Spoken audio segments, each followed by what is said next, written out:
Gue mau nanya ke kalian semua, para fans anime Naruto, kalau disuruh sebutin siapa karakter yang paling kalian hormati, paling bikin nangis, dan dianggap sebagai pahlawan tanpa tanda jasa paling agung di seluruh sejarah anime, tebakan gue, 90% dari kalian pasti bakal nyebut satu nama, Itachi Uchiha. Di internet, Itachi itu udah dianggap kayak orang suci. Banyak banget yang muja kalimat-kalimat bijaknya, romantisasi pengorbanannya membantai seluruh kliennya demi desa, dan menganggap dia sebagai the best older brother atau kakak terbaik yang rela mati demi adiknya, Sasuke. Tapi hari ini, mari kita kesampingkan dulu musik sedih, sadness, dan sorrow dan air mata perpisahan itu. Kita bakal bedah isi kepala Itachi Uchiha secara brutal menggunakan kacamata psikologi klinis dan moralitas dunia nyata. Karena kalau kita bedah secara objektif, Itachi itu bukanlah pahlawan yang sempurna. Dia adalah korban cuci otak militer yang pada akhirnya mengembangkan savior complex atau sindrom penyelamat yang sangat beracun. Niatnya mungkin baik, tapi metode yang dia pakai buat melindungi adiknya adalah bentuk kekerasan psikologis paling brutal yang pernah ada. Yuk kita bongkar isi kepalanya. Kesalahan terbesar fans Naruto adalah selalu mengutip kalimat Hiruzen Sarutobi yang bilang, di usia 7 tahun, Itachi sudah memiliki pola pikir seperti seorang Hokage. Orang-orang menganggap ini sebagai pujian, padahal secara psikologi, ini adalah tragedi. Seorang anak umur 7 tahun normalnya memikirkan mainan atau teman-teman sekolahnya. Kenapa Itachi memikirkan politik negara dan keamanan desa?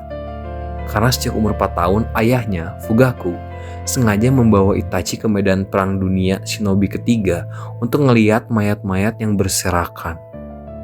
Dalam psikologi nyata, apa yang dialami Itachi ini persis dengan fenomena child soldier grooming atau pencucian otak tentara anak. Konoha dan keluarganya memanfaatkan empati Itachi yang sangat tinggi lalu memanipulasinya. Trauma perang di usia balita itu membuat otak Itachi mati rasa terhadap konsep masa kanak-kanak. Dia dibentuk menjadi mesin pembunuh yang hanya bisa mengukur nilai kehidupan dari kacamata militer. Jadi, Itachi itu gak jenius sejak lahir. Dia adalah anak yang dipaksa dewasa oleh sistem yang kejam, yang akhirnya merusak perkembangan emosional alaminya. Puncak dari kehancuran moral Itachi adalah malam pembantaian klan Uchiha. Saat disuruh memilih antara desanya atau keluarganya atau klannya, Itachi memilih membantai keluarganya termasuk anak-anak kecil dan bayi yang gak tahu apa-apa tentang kudeta. Secara filosofis dan psikologis, Itachi menganut paham ekstrim utilitarianism. Sebuah prinsip bahwa tindakan yang benar adalah tindakan yang menghasilkan kebahagiaan terbesar untuk jumlah orang terbanyak. Meskipun cara yang dipakai itu sangat kejam. Masalahnya, ketika digabung dengan trauma masa kecilnya, prinsip ini melahirkan penyakit psikologis yang bernama savior complex. Itachi merasa bahwa hanya dia yang bisa memikul dosa ini.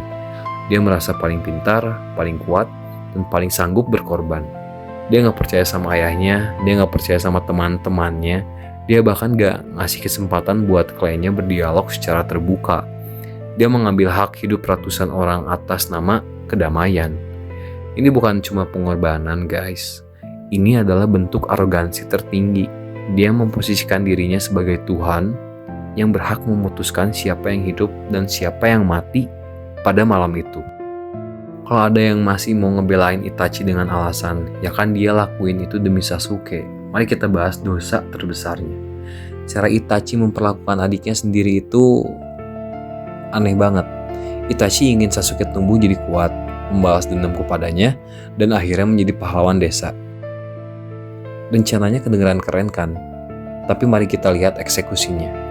Pada malam pembantaian, Itachi menggunakan Tsukuyomi, ilusi genjutsu tingkat tinggi, buat maksa Sasuke yang saat itu masih umur 7 tahun melihat proses pembunuhan kedua orang tuanya secara real time, diputar-putar ulang terus selama 24 jam di dalam kepalanya.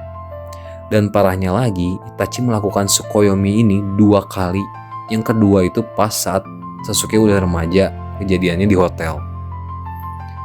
Secara psikologi klinis, ini bukan kasih sayang, ini adalah severe psychological torture. Itachi dengan sengaja menanamkan trauma PTSD, menghancurkan kewarasan mental adiknya, membiarkan adiknya hidup dalam kebencian, isolasi, dan rasa inferioritas bertahun-tahun. Itachi sedang melakukan engineering atau rekayasa trauma demi mencapai tujuannya sendiri. Ini membuktikan bahwa pemahaman Itachi tentang cinta itu sudah sangat bengkok. Dia berpikir bahwa rasa sakit adalah satu-satunya alat ukur untuk mendewasakan seseorang. Karena itulah satu-satunya bahasa yang dia pelajari dari desanya. Bagian terbaik dari karakter Itachi sebenarnya baru muncul setelah dia dibangkitkan kembali atau di Edo Tensei. Berbeda dengan para fans yang masih aja memujanya, Itachi sendiri di akhir cerita justru mengakui kegagalannya.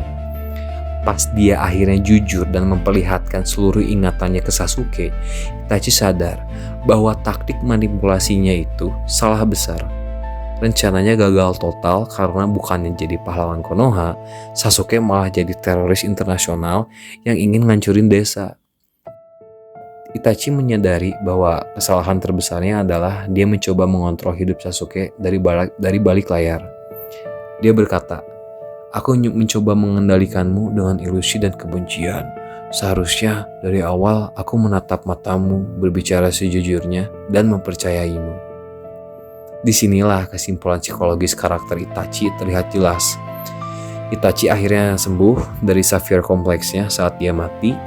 Dia sadar bahwa lo gak bisa nyelamatin seseorang dengan cara ngebohongin dan ngancurin mental mereka. Manusia bukan bidak catur yang bisa lo atur jalan hidupnya pakai trauma dan genjutsu.